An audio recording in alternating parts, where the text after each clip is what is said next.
한 절씩 교독하도록 하겠습니다.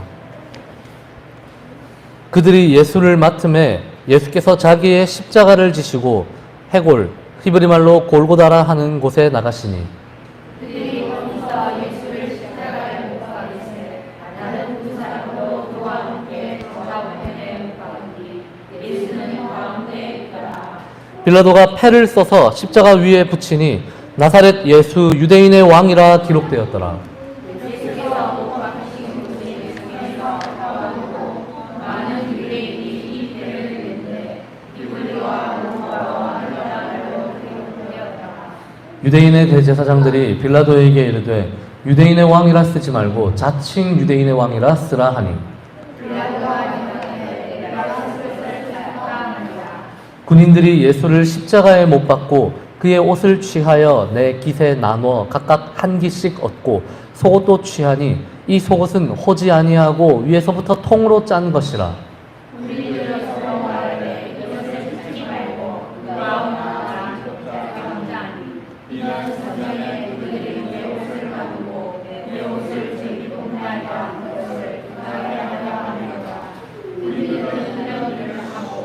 예수의 십자가 곁에는 그 어머니와 이모와 글로바의 아내 마리아와 막달라 마리아가 섰는지라. 예수께서 자기의 어머니와 사랑하는 제자가 베드로와 누구를 보고 자기의 영혼을 말씀하시되 내가여 하나님이라 하시고 또 그 제자에게 이르시되 보라 내 어머니라 하신대 그때부터 그 제자가 자기 집에 모시니라.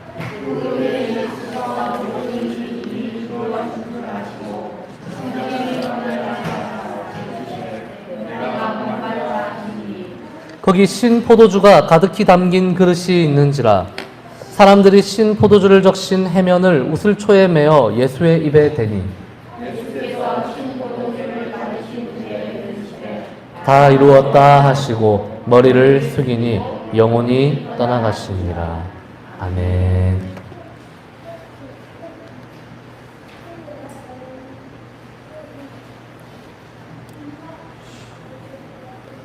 우리가 지난주에 함께 살펴본 본문에서 빌라도가 이제 마침내 예수님을 십자가에 못 박도록 병사들에게 넘겨주고 마는 그런 모습을 보았습니다. 사실 그는 이 나사렛 예수가 대제사장 무리의 기소 내용과 달리 로마 제국의 반역을 일으킨 그런 사람이 아니라는 것을 알았습니다. 그래서 실제 반란의 수괴도 아닌 이 예수라고 하는 인물을 십자가에 달아서 죽이려는 마음이 그에게는 딱히 없었습니다. 유대인들의 거짓 기소에 휘말려서 무고한 사람에게 이 로마 제국법을 시행하고 십자가에 달아 죽인다는 게 이 총독 입장에서는 마치 대제사장의 꾀임에 넘어가서 속는 것처럼 느껴졌기 때문에 그에게는 굉장히 불쾌한 일이었습니다. 유대 종교 지도자들의 이런 정치적인 어떤 술수에 넘어가고 싶지 않았던 마음이 이 빌라도에게 있었던 것이죠. 근데 상황은 처음 빌라도의 생각과 달리 굉장히 녹록치 않은 그런 형태로 흘러가기 시작합니다. 점점 긴박하게 빌라도를 압박해오고 옥죄어오는 그런 상황이 된 것이었죠. 유대 종교 지도자들은 아주 집요하게 나사렛 예수의 이 십자가 처형을 주장하고 요구했던 것을 우리가 지난 시간 본문에서 같이 봤습니다. 급기야 그들은 스스로를 유대인의 왕이라고 주장하고 있는 예수를 만약에 당신이 놓아주면 당신은 황제의 충신이라고 할 수 없다 라고까지 굉장히 그런 자극적인 말들을 구호를 남발하면서 빌라도를 계속해서 압박해가지고 당시 빌라도의 정치적인 상황이 좋지 않다라는 것을 우리가 지난 시간에 같이 살펴봤거든요. 그래서 이제 빌라도는 작은 건수라도 하나 만약에 좀 잡혔다 하면 굉장히 위험한 상황이 될 수가 있었습니다. 본인의 이런 지금까지 다져놓은 입지가 날아가는 것은 물론이고 심할 경우에 본인의 목이 날아갈 수도 있는 그런 상황이 바로 빌라도의 당시 상황이었어요. 그러니까 이런 와중에 마치 이 가이사를 향한 카이사르, 이 황제를 향한 충성심 경쟁까지 지금 자신과 벌이려고 하는 이 대제사장들의 모습을 보면서 빌라도는 결국 이들의 이런 여론전, 언론전에 휘말리기 시작하고 밀리기 시작했던 것이죠. 그래서 결국 황제 외에는 우리에게 왕이 없습니다. 가이사 외에는 우리에게 왕이 없습니다라고까지 이렇게 대제사장들이 외치니까 나사렛 예수를 십자가로 넘겨줄 수밖에 없는 그런 상황이 됐습니다. 빌라도가 이들에게 이 여론전에서 밀려버린 것이죠. 요한복음은 이런 장면들을요, 굉장히 중의적이고, 그러니까 이중적인, 삼중적인 그런 요소들이, 이 의미들이 들어가 있는 그런 장면들로 묘사를 하고 있고, 굉장히 역설적인 그런 모습으로 보여줍니다. 먼저는 이 가장 거룩하고 신실해야 하는 유대 대제사장들의 이런 위선적인 모습이 여기서 드러났어요. 원래 유대 대제사장들은 정치적으로는 로마에 저항해야 될 인물입니다. 그렇죠? 그리고 종교적으로는 야훼 하나님 외에는 그 누구도 자신들의 왕으로 삼아서는 안 될 사람들이에요. 근데 이들은 지금 예수라고 하는 자신들의 이 잠재적인 경쟁자, 물론 그것도 자기들 생각이지만, 예수라고 하는 자신들의 경쟁자를 죽이기 위해서, 십자가에 달아 죽이기 위해서 빌라도를 자극하는 이런 많은 말들을 쏟아내고 있다가 그들 마음 안에 있는 본심을 드러내고 맙니다. 그것은 바로 우상 숭배자로서의 그들의 마음이에요. 이 가이사, 곧 황제 외에는 우리에게는 왕이 없습니다라고 하는 대제사장들의 발언은요, 하나님을 섬겨야 한다라는 그들의 진짜 신이 누구인지를 굉장히 적나라하게 보여주는 그런 대목이죠. 겉으로는 야훼를 섬긴다고 이야기하면서 실제로 대제사장들의 주님, 그리고 그들의 신은 바로 로마의 황제였습니다. 당시 유대 사회는요, 예루살렘 성전을 중심으로 해서 아주 견고한 그런 이 종교적인 정치 체제가 구현되고 있었거든요. 그래서 그냥 대제사장은 단순히 종교적인 어떤 제사를 집례하고 담당하는 인물 정도가 아니라 그 당시 유대 사회에서는 로마 황제가 승인해주고 로마 총독이 지원해주는 이 팔레스타인 땅 전체를 정치적으로 지배하고 있는 그런 인물과 같았어요. 그러니까 유대 종교, 이 하스몬 왕조, 우리가 예전에 살펴봤던 이 마카비 이 가문이 몰락하고 나서 실질적인 유대인 지도자가 사라져버린 이 유대 땅에서는 대제사장이 정치적인 실권도 틀어쥐고 있는 상황입니다. 그런데 그걸 누가 인정해 줘야 하느냐면 로마 황제가 승인을 해주고 인정을 해줘야 되는 거예요. 그러니까 유대 대제사장들은 자기들은 말은 하나님을 섬기는 사람들이라고 하면서도 그 자리를 사실 누가 거기다가 꽂아줬냐라고 물어본다면 로마 황제가 그렇게 해줬다라고 대답할 수밖에 없는 그런 상황이었던 것이죠. 그러니까 그들의 이런 신앙 고백, 황제 외에는, 가이사 외에는 우리에게 왕이 없습니다라는 말은 사실 그들에게 있어서 굉장히 본심이 잘 담겨 있는 그런 문장이었던 것이죠. 반면에 빌라도는요, 다른 방식으로 역설적인 진리들을 드러냅니다. 그것은 그가 조롱조로 뱉어낸 말들이 다 사실로 드러나는 그런 형태로 나타나고 있죠. 예컨대 그가 유대인들을 향해서 예수님을 가리켜 한 말인 보라 너희의 왕이다 라고 했던 그 말은요, 빌라도는 사실 유대인들을 놀리려고 한 말이거든요. 봐라, 너희들의 왕이라고 하는 존재는 저렇게 비참하고 보잘것없는 십자가에 달려있는 왕밖에 안 된다라는 그런 조롱과 비아냥의 의미를 담아서 이 빌라도는 유대인들에게 그런 말을 하지만 실제로 진짜 예수님은 그들의 왕이 되시죠. 그 내용이 바로 오늘 본문에 나타나는 19절에서 22절의 내용입니다. 그는 대제사장들과 그 무리들을 비난하고 조롱하기 위해서 오늘 본문 첫 구절들을 살펴보면 예수님이 못 박히신 십자가 위에 나사렛 예수 유대인의 왕 나사렛 예수라고 하는 이 팻말까지 써서 붙여놓죠. 그것을 자칭 유대인의 왕으로 좀 바꿔달라고 요구하고 있는 이 대제사장들의 요청에 대해서도 빌라도가 이렇게 이야기합니다. 나는 당연히 써야 할 걸 썼을 뿐이야 라고 이야기를 해요. 빌라도는 그들을 놀리기 위해서 한 말이거든요. 야, 저게 너희들의 왕이다 라고 비아냥거리기 위해서 그렇게 한 겁니다. 그리고 야, 나는 써야 할 내용을 썼을 뿐이야 라고 이야기를 하는데 실제로 빌라도의 이 말은 정말로 진실로 드러나고 말죠.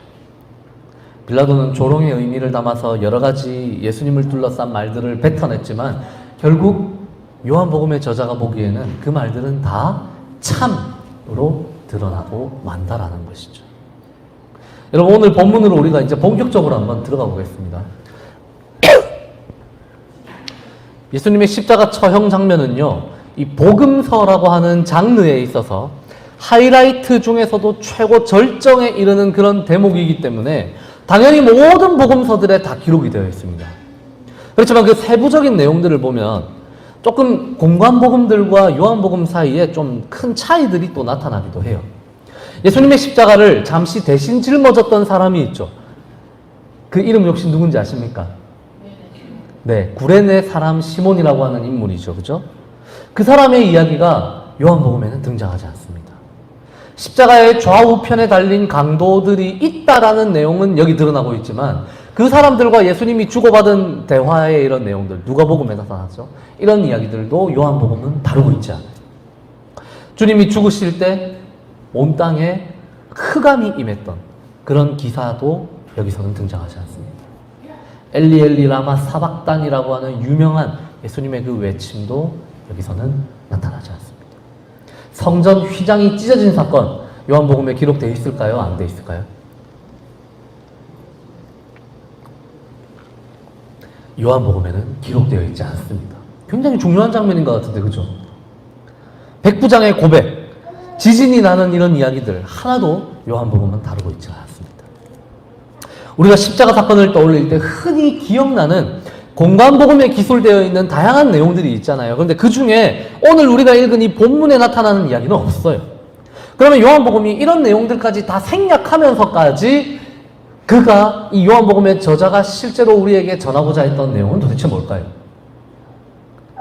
그리스도의 십자가 사건을 통해서 요한복음의 저자가 정말로 우리에게 전달하고자 했던 그런 내용은 뭘까? 그것은 오늘 본문을 보시면 요한복음이 강조하고 있는 이 십자가 장면의 4가지 씬을 통해서 드러납니다. 이 십자가 처형 장면이 이후에 이어질 장면이 이제 빌라도 앞에서의 장면까지 다 합치면 5가지의 에피소드로 학자들이 구분하기도 하지만 딱 주님이 죽으시는 그 장면까지를 우리가 쪼개면 딱 4가지 에피소드, 이 4가지 씬으로 우리가 구분을 할 수가 있거든요. 이걸 우리가 오늘 좀 살펴보면서 요한복음의 저자는 과연 십자가 사건에 담긴 의미, 어떤 의미들을 우리에게 전하고자 했을까를 우리가 좀 보면 좋을 것 같아요.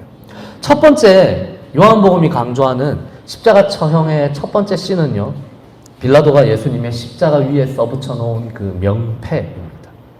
당시 관례상으로도요, 원래 십자가 위에는 거기에 달려서 죽어야 하는 그 죄수의 죄명을 써서 붙여놨어요.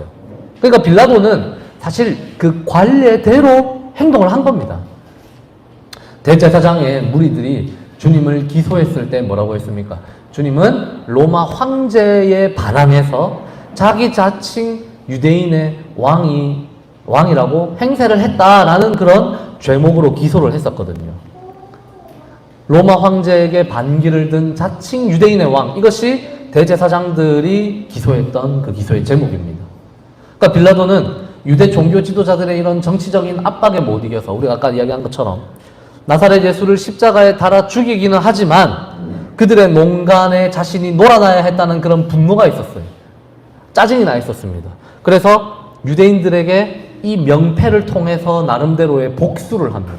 수치를 안겨주려고 하는 거예요. 그래서 유대인의 왕 나사렛 예수라고만 딱 붙여서 적어놓습니다. 그것도 히브리 말이나 아람어뿐만이 아니라 헬라어하고 로마어로까지 다 번역을 친절하게 해가지고 딱 적어놨습니다. 그래서 팔레스타인 땅에서 그곳을 지나가는 사람들이 누구든지 보고 무슨 명패, 무슨 죄목인지를 다 알아보도록 딱 그렇게 만들어놨습니다. 일부러 그렇게 한 거죠. 당연히 대제사장들과 그 무리들은 크게 반발합니다. 그들이 바로 그 죄목을 가지고 예수님을 기소하기는 했지만 자신들은 결코 예수님을 그들의 왕으로 인정한 적은 없거든요. 그래서 총독님, 자칭 유대인의 왕으로 좀 바꿔주십시오 라고 요청을 합니다. 그런데 이번에는 빌라도가 그들의 말을 완전히 무시하죠. 본문 22절을 우리가 같이 한번 읽겠습니다. 본문 22절 시작. 빌라도가 내가 쓸 것을 썼다라고 합니다. 빌라도는 이제 조롱하려고 그렇게 했는데 써져야 하는 내용이 써졌다라는 의미에서 빌라도의 이 말은 진리라는 것이 드러나는 그런 장면이죠. 유대인들 입장에서는 미치고 환장할 일입니다.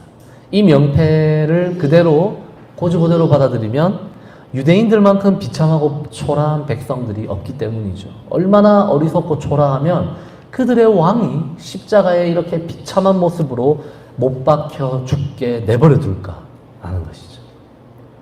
이것을 유대인들뿐만 아니라 그 유대 땅에 있던 많은 이방인들도 보고 유대인의 왕이라는 선포를 받아들이게 되죠. 왜냐하면 헬라어로도 써져 있고 로마자로도 써져 있기 때문에 그렇습니다.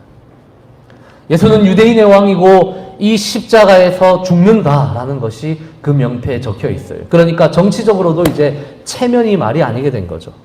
하지만 이 글귀는 앞서 말씀드린 것처럼 진심을 담고 있는, 진실을 담고 있는 역설적인 문구입니다. 왜냐하면 예수 그리스도가 진짜 유대인의 왕이시기 때문입니다. 로마서 2장 28절과 29절 말씀을 우리가 같이 한번 읽겠습니다. 로마서 2장 28절 29절 같이 읽겠습니다. 시작! 무릇 표면적 유대인이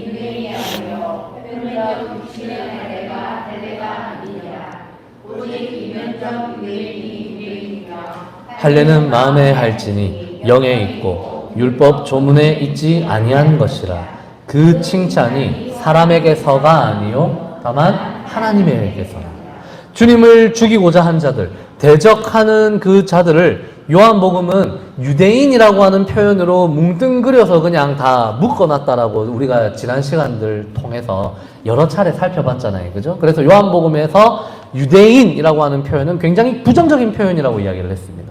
그런데 요한복음은 사실 거기서 한 발 더 나아가요. 기존의 유대인들은 굉장히 부정적인 이미지가 더 씌워져 있는, 예수님을 싫어하고 그분을 미워하고 그래서 결국 하나님과도 척을 지게 되는 그런 자들을 유대인이라고 표현하는데, 요한복음은 거기서 사실 한 발 더 나아가서 이 유대인들은 가짜고 진짜 유대인이 되어야 하는 사람들, 예수님의 표현에 따르면 나다나엘과 같은 그런 사람들 있죠. 참 이스라엘이 되어야 할 사람들, 참 유대인들이 되어야 할 존재들이 있다라는 것이죠. 예수님은 바로 그 진짜 유대인들의 참된 왕이다라고 요한복음은 보여주고 있습니다. 진정한 유대인은 마음의 할례를 받은 하나님의 참된 백성들인데 그들의 왕이 바로 유대인의 왕 나사렛 예수라고 요한복음이 우리에게 말씀을 하고 있다는 것이죠. 표면적인 유대인들, 곧 대제사장과 그를 따르는 그 위선자들이 그들의 왕을 가이사라고 고백했던 것처럼 이면적 유대인들, 진짜 유대인, 참된 이스라엘 백성들은 그들의 왕을 예수 그리스도라고 고백을 합니다. 나사렛 예수는 그런 의미에서 진정으로 유대인의 왕이십니다. 그리고 그 사실은 히브리어와 헬라어 그리고 로마자로 기록되었다고 되어 있는데, 이것은 당시 그 지중해 세계를 살던 대부분의 사람들이 셋 중에 하나는 무조건 알아들을 수 있는 언어거든요. 그러니까 이 말은 유대인의 왕 예수라고 하는 이 주님의 존재감이 온 세상에 다 선포되고 선언되고 있다는 사실을 우리에게 알려주고 있어요. 온 세상이 예수님의 왕 되심을 여기서 발견했다는 것이죠. 십자가에서 대관식을 치르고 있는 예수 그리스도의 왕 되심은 온 세상에 생중계되고 있는 그런 모습을 우리가 여기서 볼 수가 있다는 것입니다. 그리고 십자가에서 나타낸 두 번째 장면을 우리가 같이 한번 보겠습니다. 본문 23절입니다. 제가 읽겠습니다. 군인들이 예수를 십자가에 못 박고 그의 옷을 취하여 네 깃에 나누어 각각 한 깃씩 얻고 속옷도 취하니 이 속옷은 호지 아니하고 위에서부터 통으로 짠 것이라. 군인들이 주님을 십자가에 못 박고 그분의 옷을 취했다라는 이 내용 자체는 다른 복음서에도 공통적으로 기술이 되어 있습니다. 근데 요한복음만큼 이렇게 상세하게 기록이 되어 있지는 않아요. 왜 요한복음은 이 이야기를 자세하게 다루고 있는 걸까요? 먼저는 본문이 말씀하는 것처럼 이러한 장면이 구약 성서에 기록된 내용을 성취해 보여준다는 사실을 알려주기 위함입니다. 시편 22장 18절입니다. 시편 22편 18절. 내 겉옷을 나누며 속옷을 제비 뽑나이다. 이 시편은 고난에 처한 시인이 하나님의 부재 상황을 애통해하는 노래입니다. 하나님 왜 나를 도와주지 않으십니까? 하나님 어디에 계십니까? 그러면서 자기가 당하고 있는 고난들을 설명하고 있어요. 주님, 나의 대적들이 나의 겉옷을 다 찢어가고 내 속옷도 뺏어가고 있습니다. 내가 겉옷과 속옷을 다 뺏기고 있는 이런 상황에 하나님 나를 구원하여 주옵소서라고 고백하고 있는 그런 내용이에요. 십자가에 달리시는 예수 그리스도의 상황과도 굉장히 흡사한 그런 모습이죠. 그래서 요한복음의 저자는 이러한 시편의 성취가 바로 십자가의 예수님에게서 이루어졌다라는 것을 보여주고 싶었던 겁니다. 그래서 이 대목을 상세하게 묘사해 보여주고 있어요. 그런데 이 대목이 의미하고 있는 바가 하나 더 있다라고 저는 생각합니다. 그것은 우리가 처음 요한복음을 우리가 시작하면서 요한복음 특강을 우리가 같이 했을 때, 나눴을 때 거기에서 다뤘던 내용에서 힌트를 발견할 수가 있습니다. 그림을 보실까요? 우리 다음 그림을 보시면 두 번째 오른쪽 그림을 보면 요한복음은 예수님의 공생애를 일종의 성전이라고 하는 모티프를 가지고 관찰하고 이해하고 묘사하고 있다라고 제가 예전에 설명을 해드렸어요. 성전 혹은 성막이라고 하는 모티프가 이 요한복음 곳곳에 나타납니다. 그런 측면에서 이 장면을 보면 조금 의미심장한 대목이 있습니다. 주님의 겉옷을 네 개로 쪼개서 가지고 갔다. 그리고 그분의 속옷은 쪼개지지 않고 통으로 짠 상태대로 제비 뽑기에 의해서 빼앗겼다라는 사실입니다. 그래서 겉옷은 제가 크게 다루지 않겠습니다. 그런데 겉옷도 좀 이렇게 알레고리적으로 다루는 교부들이 많았어요. 키프리아누스라는 사람 같은 경우에는 이 주님의 이 겉옷이 네 개로 쪼개진 것을 가지고 우리 성전 혹은 성막이 향하고 있는 네 방향을 이렇게 상징한다라고 보기도 했고요. 저는 중요한 것은 속옷이라고 생각하는데 이 속옷은 오늘날 우리가 입고 있는 속옷과는 다릅니다. 팔레스타인 사람들의 이 당시 속옷은요, 목에서부터 길게는 이 발목까지 내려오는 그냥 옷이에요, 옷. 좀 과장하면 그 사람들에게 있어서 겉옷은 우리가 입는 이런 외투, 유사시에는 이불로도 쓸 수 있고 또 때로는 옷으로도 쓸 수 있는 이렇게 둘둘 감아서 입는 그런 외투를 겉옷이라고 하고, 우리가 입는 그냥 이런 평범한 옷들을 오히려 어떻게 보면 속옷이라고도 생각할 수가 있습니다. 그런데 이렇게 예수님의 속옷처럼 나눠서 짜지 않고 통으로 짜서 만들어내는 복식이 구약성서에도 등장을 합니다. 출애굽기 28장 31절에서 32절입니다. 우리 같이 한번 읽어보겠습니다. 시작! 너는 애복 받침 겉옷을 전부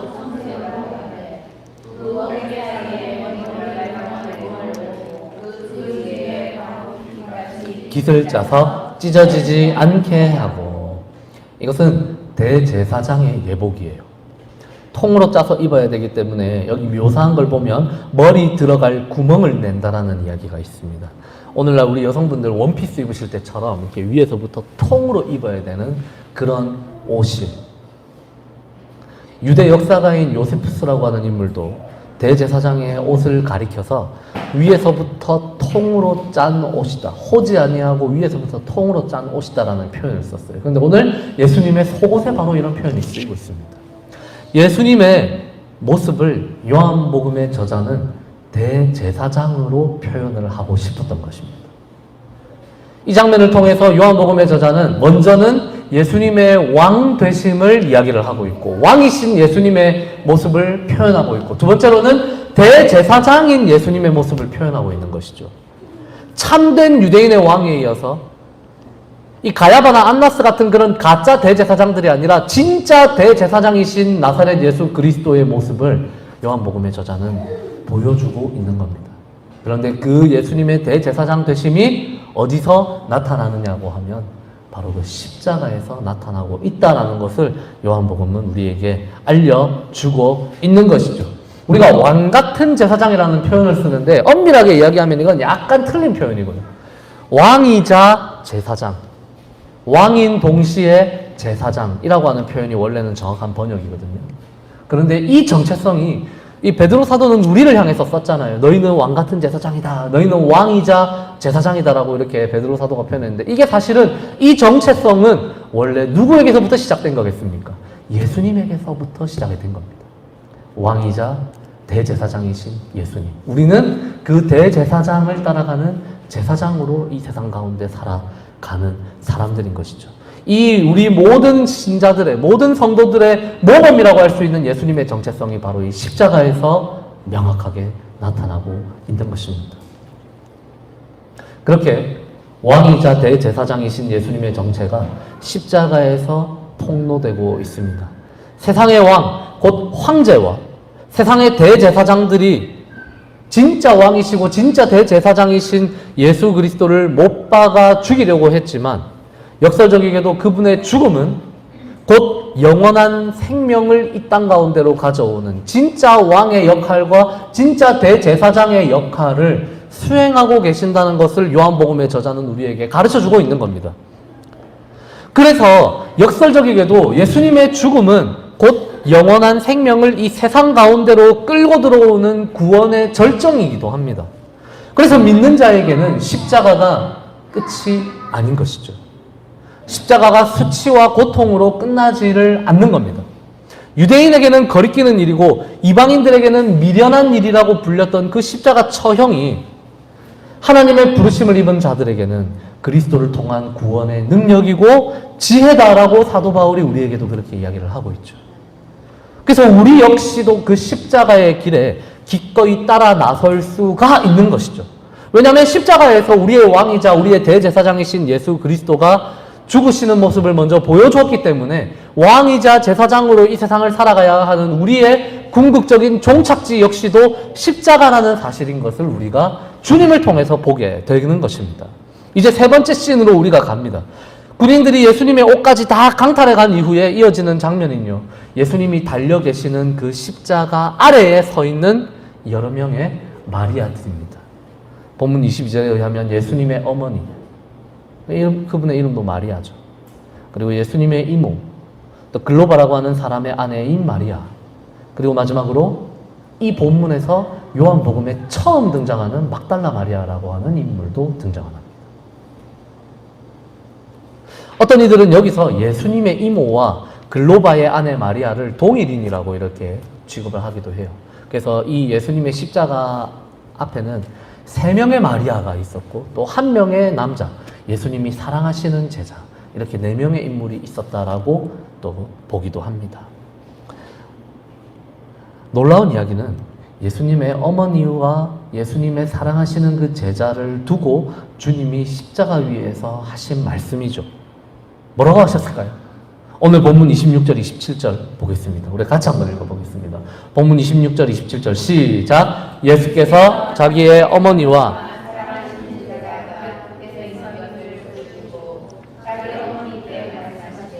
여자여 보소서 아들이니이다 하시고 또 그 제자에게 이르시되 보라 내 어머니라 하신대 그때부터 그 제자가 자기 집에 모시니라. 아멘. 여러분, 이 장면은 죽음을 앞두고 있는 예수님의 아주 지극한 효심을 보여주는 장면이 아니에요. 주님께는 이미 여러 형제들이 있었기 때문에 야고보도 있고 유다도 있고 굳이 어머니를 가장 아끼고 자기가 사랑하는 제자에게 부탁할 이유가 없거든요.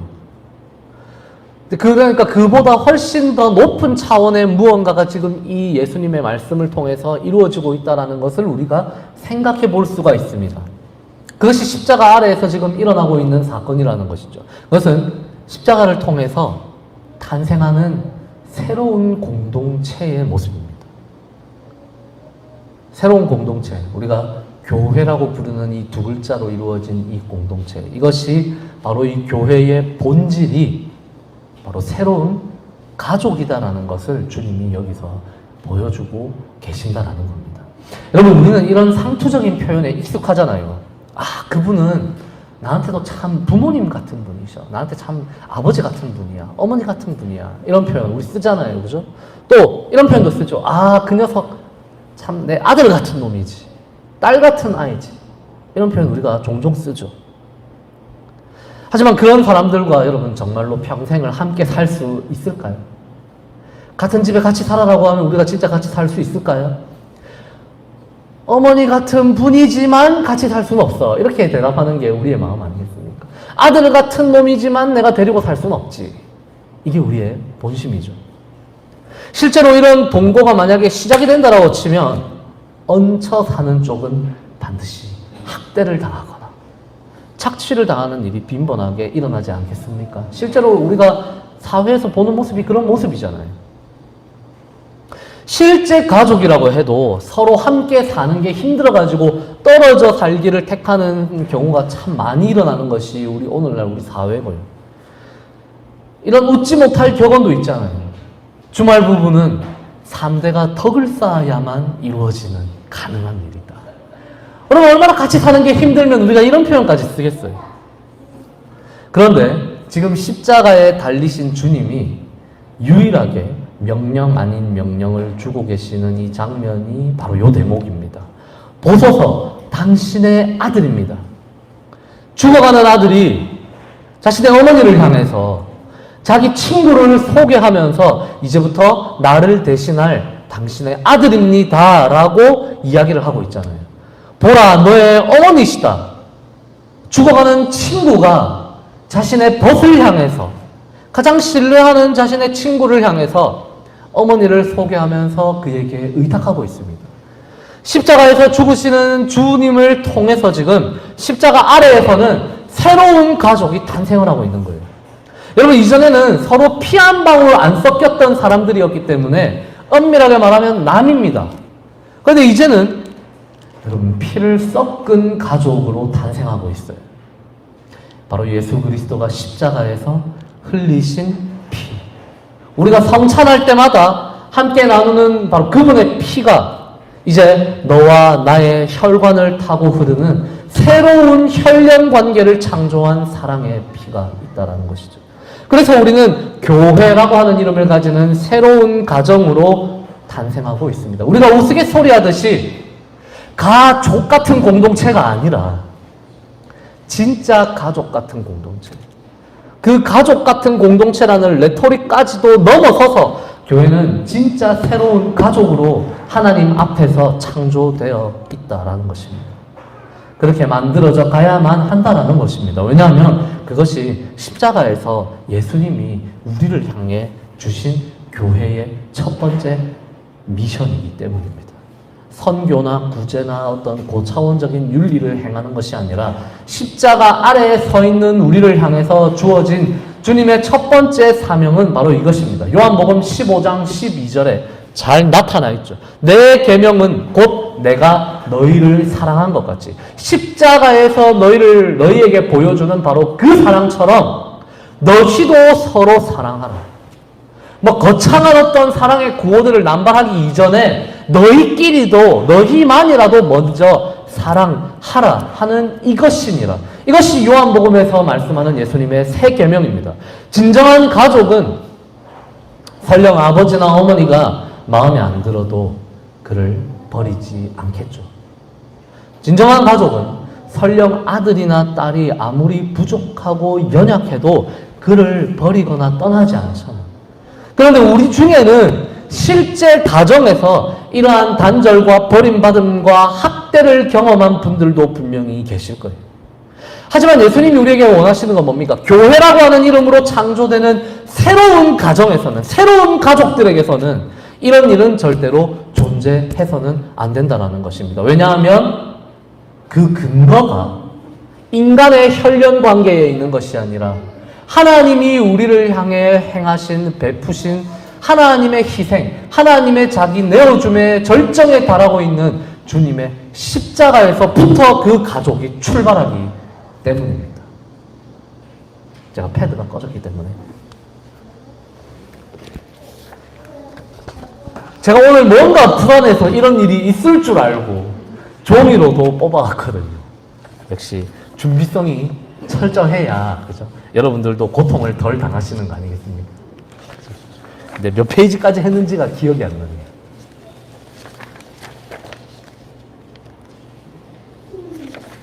네. 페이지를 보니까 거의 다 온 것 같습니다. 기쁘시죠? 네. 라고 크게 이야기하시는 분들이 계시는데 자꾸. 네. 교회라고 하는 이름으로 창조되는 새로운 가정은요, 우리가 세상에서 경험해온 가정들과도 다른 모습으로 이제 하나님이 만드시기를 원하고 계세요. 아들을 잃은 어머니는 교회에서 새로운 아들을 얻을 수가 있습니다. 사랑하는 형제를 떠나보낸 친구들은 새로운 형제들을 교회에서 얻습니다. 부모로부터 버림받은 자녀들은 교회에서 새로운 아버지와 어머니를 만나요. 이것이 십자가를 매개로 하나님이 우리에게 새롭게 창조해 주시는 새로운 형태의 가족, 새로운 이름의 교회라고 하는 이름의 새 가정이 우리를 향해 베풀 수 있는 많은 것들입니다. 우리가 또한 베풀어야 하는 많은 것들입니다. 이제는 세상의 그런 혈연 관계를 넘어서서 우리의 혈관을 타고 흐르고 있는 예수 그리스도의 피가 우리로 하여금 하나 되게 만듭니다.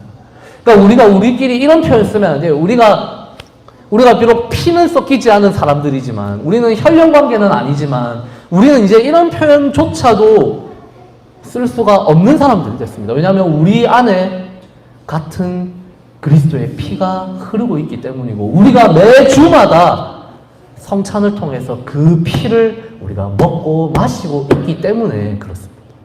우리는 새로운 혈연 관계로 창조된 사람들인 거예요. 교회는요, 성령 강림 사건을 출발선으로 두고 있지만 그 근거는 십자가에 있습니다. 이미 주님의 십자가에서부터 주님의 교회는 만들어지기 시작한 것이죠. 이제 우리가 십자가 촬영의 마지막 장면으로 넘어갑니다. 그 후에 곧 십자가에서 새로운 가족의 창조가 선언된 그 후에 예수님은 이렇게 말씀하십니다. 모든 것이 이루어진 줄을 아시고 다 이루었다라고 말씀하십니다. 그러니까 주님이 이루신 모든 일이 사실은 우리 교회라고 하는 공동체의 창조에 있는 것이죠. 그리고 주님이 그 모습을 보시면서 이제 다 이루었구나라고 말씀하셨어요. 주님이 하시고자 하시는 그 모든 일은 교회를 통한 새로운 가족의 형성으로부터 출발하는 새로운 세상의 창조였던 거죠. 새로운 나라의 창조입니다. 가이사의 나라, 곧 황제의 제국이 아니라 십자가에서 죽으시는 하나님의 아들이 다스리시는 하나님의 나라가 건설되는 것이 그리스도의 사명인 것이죠. 그리고 이 사명을 위해서 예수님은 말 그대로 당신의 모든 것을 십자가에서 우리를 위해서, 이 피조세계를 위해서 진짜 다 쏟아내셨습니다. 모든 걸 다 쏟아내세요. 다 쏟아서 흘려보내신 후에 나사렛 예수가 한 말이 바로 이겁니다. 내가 목마르다. 여기서 우리는 요한복음 4장을 잠깐 다시 생각해 볼까요? 사마리아 수가성에서 만났던 한 여인에게 예수님이 내가 바로 생명의 물이다라고 이야기를 하셨거든요. 내가 주는 물을 마시는 자는 앞으로 영원히 다시는 목마르지 않을 거야 라고도 말씀하셨어요. 그리고 요한복음 7장으로 넘어가면 주님이 사람들에게 이렇게 선언하셨습니다. 요한복음 7장 38절 말씀입니다. 제가 읽겠습니다. 나를 믿는 자는 성경의 이름과 같이 그 배에서 생수의 강이 흘러나오리라 하시니. 그 대목을 제가 예전에 설명하면서 그의 배라고 하는 게 주님을 믿는 자의 배가 아닐 가능성이 굉장히 높다라고 말씀을 드렸었죠. 우리는 보통 그걸 신자들에게서 성령이 나온다라고 이렇게 해석을 한다고 했는데 요한복음 저자는 일부러 이걸 그의 배라고 표현을 해놨어요. 이것도 이제 이중적인 의미를 담아서 해놨겠죠. 그래서 여기서 사실은 그의 배는 예수님의 배, 예수님의 이 몸으로부터 흘러나오는 물을 가리킵니다. 그것이 우리에게도 이제 흘러나올 수 있는 물도 되겠죠. 근데 1차적으로는 예수님의 배를 의미합니다. 실제로 주님이 죽으시면서 우리가 다음 장면에서 보겠지만, 다음 주에 보겠지만, 주님이 죽으시고 나서 군인이 창으로 배를 찔렀을 때 피뿐만 아니라 물이 흘러나왔다라는 기록이 요한복음에 있죠. 예수님의 목마름은요, 예수님이 목이 마르다라고 말씀하시는 이 마지막 장면은 예수님이 가지고 있는 모든 물을 예수님이 다 쏟아냈기 때문에 일어난 현상입니다.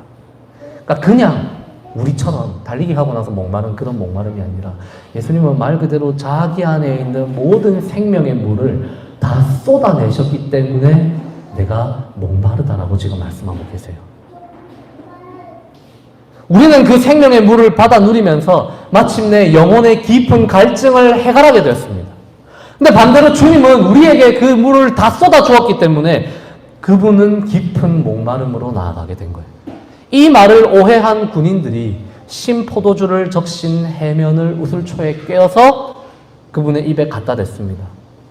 이 또한 구약에 기록된 말씀 시편 69편 21절을 성취하기 위해서 이렇게 묘사를 하고 있는데요. 이 모든 일을 마치시면서 주님이 마침내 이렇게 말씀을 하신 거예요. 내가 이제 다 이루었다. 말씀을 맺겠습니다. 다 이루었다라고 하는 이 말씀은 뭔가 어떤 업적을, 뭔가 어떤 행위를 다 이루었다기보다 예수님의 그 뜻을 따라서 해석을 하면, 번역을 하면 내가 이제 다 줬구나라는 의미예요. 내가 이제 다 줬다, 너희들에게. 하나도 남김없이 내가 너희들에게 다 부어주었다. 예수 그리스도는 말 그대로 자기 자신의 모든 것을 온전히 우리에게 다 쏟아 주어졌습니다. 주님은 당신의 피를 우리에게 쏟으심으로써 그 피로 인해서 우리가 새로운 혈연관계, 곧 교회라고 하는 새로운 가족으로 창조되도록 만드셨어요. 그리고 이제는 주님이 자기의 모든 물을 다 쏟아내셔서 우리 안에 있는 모든 영적인 갈증들을 다 해결하셨습니다. 그리고 자기는 목마른 사람이 되고 말았죠. 이것이 모든 것을 다 이루었다라는 예수님의 그 마지막 말씀에 담겨 있는 의미입니다. 주님이 다 주셨기 때문에, 주님이 다 부어 주셨기 때문에 우리는 다 살아날 수가 있게 된 것이죠. 여러분, 마지막 장면 잠깐 볼까요? 머리를 숙이시고 주님의 영혼이 떠나셨다라는 기록이 되어 있습니다. 그런데 이건 떠나가셨다라고 번역된 것은 엄밀하게 말하면 잘못된 번역이에요. 떠났다라고 번역을 했지만 밖으로 내보냈다라고 이야기하는 게 사실은 정확한 표현입니다. 그러니까 모습은 똑같잖아요. 그죠? 떠나가는 거나 밖으로 나오는 거나 똑같거든요. 밖으로 나왔다라고 번역을 했을 때 이 대목이 어떻게 번역이 되는지 아세요? 머리를 숙이니 영이 나오시니라. 주님이 제자들에게 약속하셨던 그 또 다른 도에서 성령이 이제 주님의 몸으로부터 나오시는 장면이에요. 그래서 주님이 죽으셔서 우리가 마치 사람 죽으면 이렇게 윙 이렇게 영혼이 이렇게 떠나가는 그 유체이탈하는 그 장면이 아니고 예수님이 딱 죽으시는 그 순간 예수님 안에 머물러 계셨던 예수님의 그 영이 이제는 십자가에서부터 흘러나와서 예수님이 약속하셨던 그 제자들과 제자 공동체와 우리 모든 사람들에게로 주님의 영이 이때 흘러나옵니다. 그러니까 누가복음과 사도행전의 맥락과 요한복음의 맥락을 같이 두면 안 돼요. 우리는 보통 성령 강림을 사도행전의 맥락에서만 이해하기 때문에 이렇게 생각 못하는데 요한복음의 맥락에서는 바로 이때 주님이 우리에게 주신 그 성령이 우리에게로 흘러나오는 장면이다라고 볼 수가 있습니다. 예수님은 피도 주시고 물도 주시고 자기 안에 있는 성령도 우리에게 지금 다 보내주고 계시는 분이죠. 십자가는 우리를 주님의 피로 인해서 한 가족이 되게 만들었습니다. 그리고 십자가는 주님의 흘리신 물로 인해서 우리가 영원한 생명을 얻도록 만들었어요. 그리고 십자가는 주님이 흘리신, 주님이 내보내신 그 성령으로 인해서 우리가 이제 하나님의 뜻을 직접 쫓아 살아갈 수 있는 성령의 사람들이 되도록 만들어 줍니다. 참된 왕을 따라가는 백성들이 되게 해주었습니다.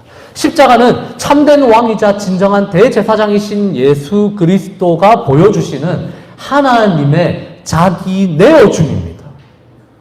십자가는 뭔가 어떤 대단한 승리의 상징이 아니라 정복의 상징이 아니라 하나님의 모든 것을 다 내어주는 하나님의 자기 내어줌의 상징이에요.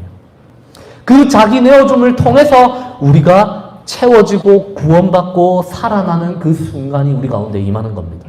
하나님은 진심으로 당신의 모든 피조물들을 사랑하시는 분이라는 사실이 이곳에서 사실은 등장하는 거예요. 하나님은 세상을 창조해놓고 방관하는 어떤 그런 이신론의 신이 아니라 하나님은 자기가 만든 세상과 자기가 만든 인간과 자기가 만든 모든 피조물들을 사랑하고 끝까지 사랑해서 자기 자신까지 다 내어주시는 그런 창조주라는 사실이 어디서 나타나느냐? 바로 십자가에서 나타나는 것입니다. 그래서 십자가를 믿는 우리 그리스도인들은 그냥 어떤 보편적인 어떤 신관과는 약간 다른 신관을 사실 믿을 수밖에 없는 거예요. 하나님이 그래도 우리를 사랑하시는구나. 우리에게 당신의 모든 것을 다 내어주시는구나라는 것이 우리가 바라보는 그 십자가에 담긴 의미이기 때문에 그렇습니다. 여러분, 내어줬는데 하나님은 다 내어줬어요. 그래서 하나님이 예수 그리스도의 입술을 통해 마지막으로 하신 말씀이 바로 다 이루었다라는 것입니다. 우리는요, 항상 여유를 남기고 살아가잖아요. 아무리 마음이 애틋해도 우리가 전 재산을 한두 명 구제하는데 다 쏟아붓진 않잖아요. 막 집문서까지 다 팔아가면서 우리가 구제하지 않잖아요, 솔직히. 어떤 안타까운 사람의 사연을 우리가 들었다 해도 멀쩡하게 잘 지금 살아가고 있는 내 심장을 뺏어줄 사람은 우리 가운데 아무도 없어요. 가족처럼 친한 사람들 정도는 있어도 오히려 실제 가족조차도 우리가 온전히 잘 사랑하지 못하고 살아가는 게 우리의 모습 아닙니까? 그런데 예수 그리스도는 십자가에서 모든 것을 말 그대로 다 내어줍니다. 그리고 그래서 다 이루었다라고 외치셨어요. 왕이자 대제사장이신 그가 스스로 희생제물이 되어서 십자가라는 제단에 자기 자신을 바칩니다. 창조주이신 그가 피조물들을 위해서 당신의 모든 피와 물과 성령을 다 쏟아 부어줬습니다. 죄인을 살리기 위해서 죄 없는 그분이 대신 죽었습니다. 이것을 우리가 뭐라고 합니까? 이것을 우리가 상투적인 표현이지만 이것을 잘 표현하는 표현이 바로 복음이잖아요. 우리는 로마 황제의 그 어떤 개선식을 보면서 복음이라고 말하는 게 아니라 십자가에서 주님이 다 쏟아서 우리에게 다 주고 있는 그 장면을 가리켜서 우리는 복음이라고 이야기합니다. 복된 소식이다라고 합니다. 우리를 구원하고 살리는 기쁜 소식이다라고 이야기를 합니다. 이것이 십자가의 복음이라고 부르는 이유가 여기에 있습니다. 우리는 할 수 없는 차원의 일이지만 우리는 여전히 그것을 따라가기에 여전히 벅차지만 주님은 우리가 새로운 가족이 되게 하심으로써 이런 새로운 차원의 길로 우리를 함께 인도해 주고 계시는 겁니다. 그래서 우리의 목적은 이제 뭡니까? 우리도 주님처럼 다 이루고 살아가는 것이 우리의 궁극적인 목적이에요. 왕이자 대제사장으로 하나님께 부름받았지만 가짜 왕들에게 핍박받고 가짜 대제사장들에게 미움받고 그 예수님이 그렇게 하셨던 것처럼 우리도 왕이자 제사장으로 세상을 살아가면서 이 세상의 왕들에게, 이 세상의 가치관들에게, 이 세상에서 왕 노릇하는 많은 우상들에게 우리도 핍박받고 이 세상에서 제사장 노릇하려고 하는 가짜 제사장들에게 우리도 박해받고 살아갈 수밖에 없습니다. 그렇지만 우리도 예수님이 그러셨던 것처럼 나의 피를 쏟아내고 나의 물을 쏟아내고 나의 이 온 마음을 다 흘려보내는 그런 삶을 살도록 십자가 앞으로 부름받고 있는 것이죠. 당장은 불가능할 수 있죠. 사실은 당장 다 불가능하겠죠, 우리는. 그래서 우리는 평생에 걸쳐서 그 골고다의 길을 걷도록 부름받은 사람들입니다.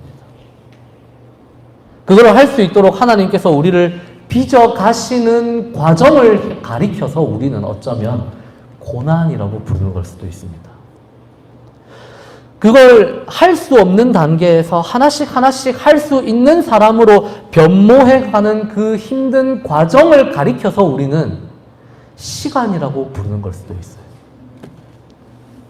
그렇게 우리 부족한 죄인들이, 우리 신자들이 조금씩 예수님을 닮아가는 그 순간순간들을 가리켜서 우리는 성숙함이라고 부르고 있는 것일지도 모릅니다. 여러분, 골고다의 선 십자가는 언제나 그 자리에 그대로 있죠. 우리의 마음 가운데 그대로 새겨져 있고 그 십자가는 여전히 우리를 부르고 있습니다. 우리가 그곳으로 가야 한다라고 우리를 초청하고 있습니다. 주님이 거기에 달리신 것처럼 이제 주님은 그곳에 달려 계시지 않지만 이제는 우리가 그 자리에 달려야 할 차례다라고 성서는 우리에게 가르쳐주고 있습니다. 왕이자 제사장으로 부름받은 우리가 그 십자가를 그냥 바라보는 데서 끝나면 안 돼요. 우리가 이제는 그 십자가에 달리는 사람들이 되기를 주님은 우리에게 초청하고 계십니다.